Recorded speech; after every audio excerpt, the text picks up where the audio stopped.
गोपियां कहती जानते हो ऐसा चोर हमको मिले तो क्या करेंगी? बोले क्या करोगी?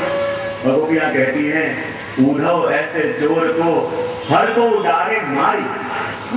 ऐसा चोर जो दिन के चैन को चोर लिया हो, रात्रि की निद्रा को चोर लिया हो, और ऐसा चोर किसी को मिले कोई क्या करेगा? गोपियां कहती हैं उद्धव ऐसे चोर को हर को उडारे मारी, पर मोहन चोर जो नो मिले सर्वस्व डारो वाले। ऐसे चोर को यदि कोई पाएगा तो मार देगा, और हम भी ऐसे चोर को ढूंढ रही हैं जो यदि ऐसा चोर हमको मिले तो सर्वस्व वारने को तैयार है। बात यहाँ गोपियों ने कही। वहाँ भागवत के ब्रह्मस्कंध के प्रथम अध्याय में हम सब प्रवेश करेंगे। तभी अपन ने दर्शन किया कि श्रीमद् भागवत जी न केवल कोई ग्रंथ है, अपितु श्रीनाथ जी बाबा का साक्षात वांग्मय स्वरूप है। और उसी वांग्मय स्वरूप का ये प्रथम स्कंद यानी कि दक्षिण चरण। कौन सा अंग है प्रथम स्कंद? श्रीनाथ जी बाबा का दक्षिण चरण। लीला भी है अधिकार लीला। अब देखो अधिकार लीला को समझाते हुए श्री महाप्रभु जी कह रहे हैं अधिकार किसको कहते हैं? लौकिक के अंदर अधिकार शब्द का उपयोग होता है अपने हक के लिए। जिस वस्तु पे अपना हक हो अपन कहते हैं कि हाँ ये मेरे अधिकार की वस्तु है। पर पुष्टि मार्ग में अधिकार यानी क्या? पुष्टि मार्ग में अधिकार यानी जीव का हक नहीं, पुष्टि मार्ग में अधिकार यानी जीव की पात्रता। देखो यहाँ एक ही कथा कही जा रही है, एक ही वक्ता कह रहे हैं, एक ही स्थान पर यहाँ सब लोग बैठ कर श्रवण कर रहे हैं, और जिसका जितना अधिकार होगा यानी जिसकी जितनी पात्रता होगी वो उस रस को उसी प्रकार जी किया जाएगा। जैसे सुदाम जी कहते हैं स्वाति जलूर जब परत है जाही में ताही में होत कैसो जुबाना। जब स्वाति नक्षत्र आवे और स्वाति नक्षत्र में जब आकाश में से स्वाति जल बिंदु पड़े और वो स्वाति जल बिंदु विषय सर्प के मुख में जावे तो विष बन जावे, वही स्वाति जल बिंदु सरोवर में छीप के अंदर जावे तो मोती बन जावे, वही स्वाति जल बिंदु केल के पत्र पे जावे तो कपूर बन जावे, और वही स्वाति जल बिंदु प्यास से तड़पते चाटक के मुख में जावे तो प्राण देने वाला अमृत बन जावे। एक ही स्वाति जल बिंदु, पर जैसा जैसा पात्र वैसा वैसा परिणाम। अधिकतर जितनी भी जगह जाना होता है ना 99.99% वैष्णव के ये प्रश्न जरूर होता है। बोले क्या करें जब कथाओं में बैठते हैं प्रवचनों में जाते हैं तो सब कुछ बहुत सुंदर रूप से याद रहता है, बहुत बढ़िया याद रहता है, लगता है मानो बराबर भर गए, मानो बराबर छलक गए, लेकिन जैसे ही घर पहुंचते हैं क्या होता है? सब कुछ भूल जाते हैं। याद क्यों नहीं रहता? कई बार लोग पूछते हैं। मैं हमेशा इतना ही कहता हूँ कि जैसे गांव के अंदर कोई स्त्री नदी में पानी भरने के लिए जावे और जो घड़ा लेके जावे उस घड़े में बहुत सारे छोटे छोटे छिद्र हैं, और जब घड़ा लेके नदी पे गई जल घड़ा तो भर गया, लेकिन जैसे ही उस घड़े को माथे पे रख के वो घर वापस आएगी तो घड़े में तो बचेगा। हाँ के ना तो बोलो, क्यों नहीं बचेगा? क्योंकि घड़े में बहुत सारे छिद्र हैं। तो वैसे ही अपना मन भी एक घड़ा है, और उस मन को लेके जब कथा में बैठते हैं तो मन ऐसा बढ़िया भर जाता है कि मानो छलक गया, लेकिन जैसे ही घर पहुंचे और ये मन रूपी घड़ा खाली हो जाता है तो उसका कारण क्या हो सकता है? हाँ? घड़े में भी बहुत सारे छिद्र हैं, और दिक्कत ये बात की है, तकलीफ है पात्र में, और अपन दोष निकालते हैं कथाओं का। इतनी कथाएं हो रही है, इतने सत्संग हो रहे हैं, फिर भी परिवर्तन क्यों नहीं आ रहा? अरे भैया गड़बड़ कथाओं में नहीं है, गड़बड़ है अपने पात्र में।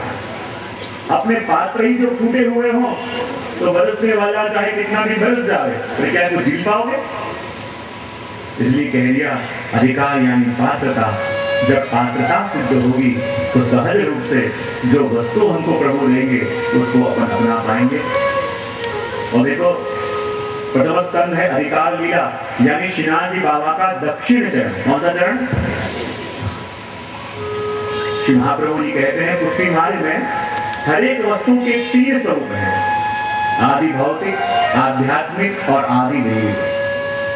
तो ठाकुर जी के चरणारविंद के भी 3 स्वरूप बताए। ठाकुर जी के आदि भौतिक चरणारविंद, ठाकुर जी के आध्यात्मिक चरणारविंद और ठाकुर जी के आदि दैविक चरणारविंद।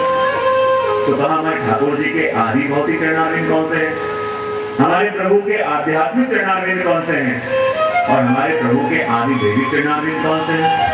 तो वर्णन करते आचार्य चरण कहते हैं कि श्रीमद् भागवत और सत्संग ये क्या है, ठाकुर जी के आदि भौतिक चरणारविंद। क्या है, ठाकुर जी के आदि भौतिक चरणारविंद। ज्ञान और भक्ति ये 2 क्या है, ठाकुर जी के आध्यात्मिक चरणारविंद। आदि भौतिक चरणारविंद, आध्यात्मिक चरणारविंद और कहते हैं आदि दैविक चरणारविंद कौन से हैं।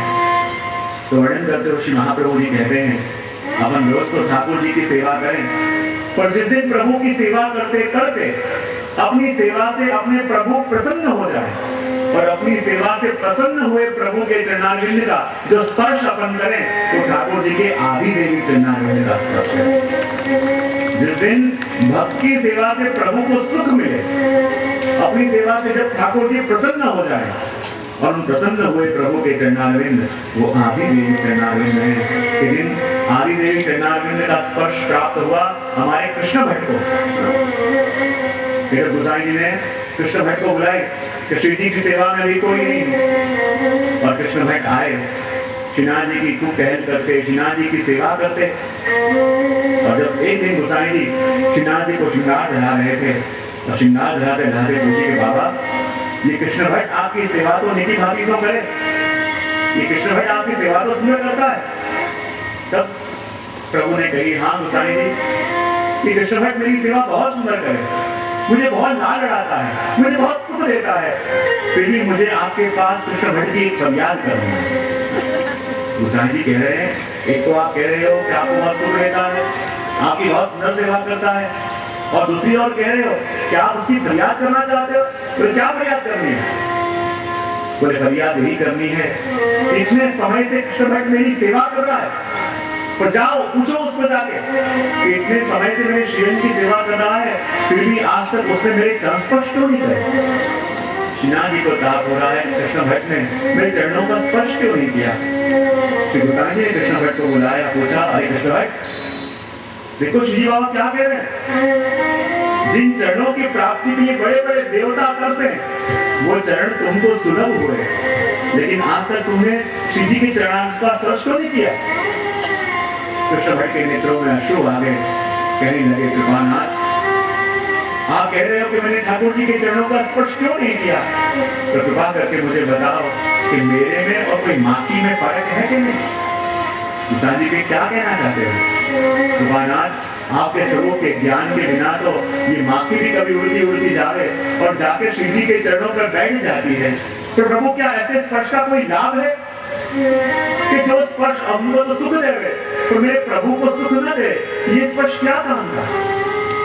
अरे प्रभु मैं तो श्री जी के चरणों का स्पर्श करूं, पर स्पर्श करके यदि मुझे सुख मिले ऐसी सेवा मुझे नहीं करनी।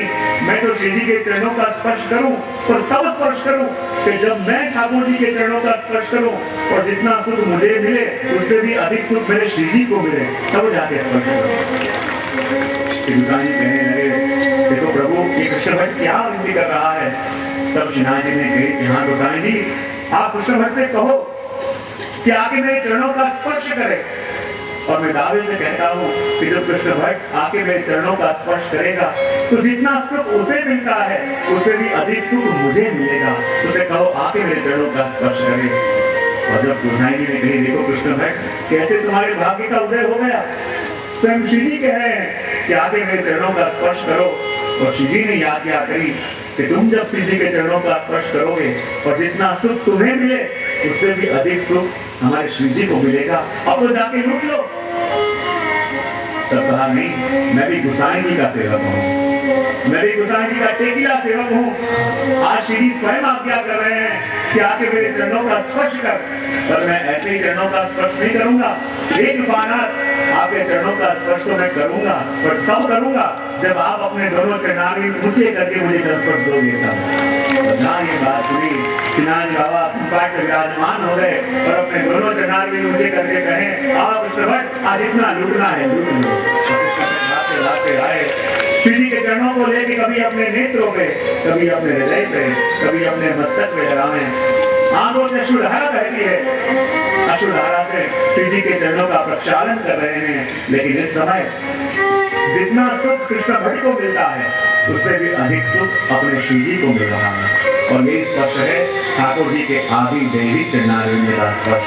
तो वही श्रीनाथ जी बाबा के ये आदि दैविक चरण को वंदन करके अपन ब्रह्मस्कंद में प्रवेश करें। ये चरण कैसे हैं जिनके लिए हमारे कवि कहते हैं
और प्रभु मुझे ऐसा स्थान नहीं चाहिए जहाँ बहुत लोग रहते हैं, मुझे तो आप ऐसे स्थान पर बताइए कि जहाँ और कोई आ न सकता। प्रभु ने कहा और कोई आ नहीं सकता, ऐसा तो मेरे हृदय पे आके विराजमान हो जाओ। और कहते हैं लक्ष्मी जी आके ठाकुर जी के हृदय पे रहते, हृदय पे आराम से रहते, कोई संग में रहने वाला नहीं है, बड़े सुख से रहते। लेकिन वही दृष्टि पड़ी लक्ष्मी जी की चरणों पे और क्या देखा, यही देखा कि प्रभु चाहे आपने मुझे हृदय में स्थान दिया है, लेकिन मैंने एक वस्तु देखी है कि जितनी कृपा आप अपने चरणों में रहने वाले जीवों के ऊपर करते हो उतनी कृपा तो हृदय में रहने वाले पे भी नहीं करते। और देखो हृदय में रहने वाले जीवों को न तो प्रभु का चरणामृत मिले न ग्रामृत मिले, लेकिन प्रभु विचार करें मेरे चरणों को पकड़ के जो बैठे हैं उनको तो मुझे अपना सब सुख देना है। और चरणों में विराजमान रहे जीवों को अपने अधरामृत देने के लिए ठाकुर जी पालने में खेलते खेलते अपने चरण का अंगुष्ठ अपने मुख में बदलावे। और चलिए चरण में रहने वाले जीवों को ठाकुर जी का चरणामृत भी मिले, ठाकुर जी का अधरामृत भी मिले। ये कैसे चरण है कि जिन चरणों में ठाकुर जी का चरणामृत भी है और ठाकुर जी का अधरामृत भी है, ये तो कह दिया।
भागवत के प्रथम स्कंद के प्रथम अध्याय में प्रवेश करें। जन्माद्यस्य यतोन्मयादि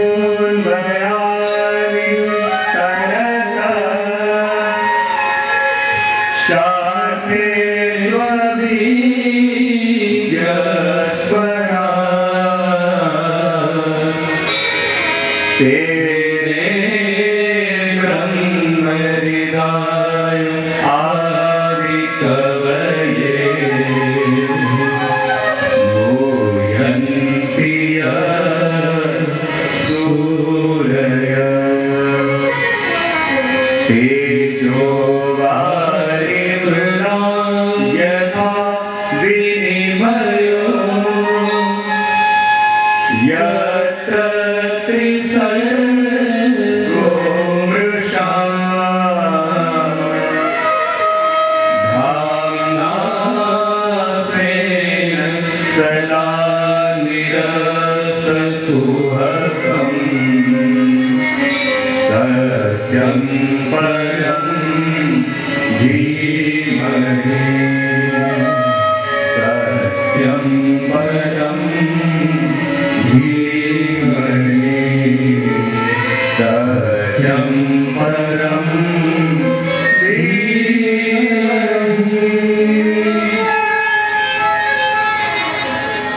श्रीमद् भागवत जी का प्रारंभ परम सत्य का ध्यान धर के किया है।